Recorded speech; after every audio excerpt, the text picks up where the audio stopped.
పేకాట ఆడే ప్రియులకి ఇది ఒక శుభవార్త అని చెప్పుకోవచ్చు. ఎందుకంటే మనం చాలా సినిమాల్లో చూస్తుంటాం, పేకాట ఆడే వాళ్ళని పరిగెట్టి పరిగెట్టి కొడుతుంటారు పోలీసులు. అలాంటి వాటికి చెక్ పెట్టింది సుప్రీంకోర్టు.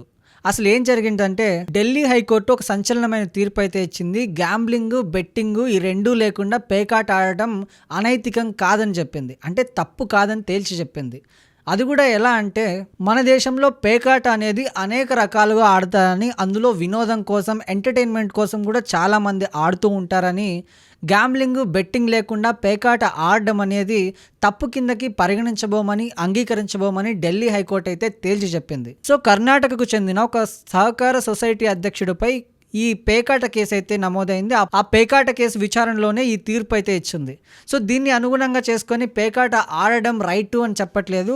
పేకాట వినోదం కోసం ఆడడం మాత్రమే రైట్. బెట్టింగ్, గ్యాంబ్లింగ్ యూస్ చేస్తే మళ్ళీ మిమ్మల్ని బొక్కలో వేస్తారు. సో దయచేసి ఇది గుర్తుపెట్టుకోండి.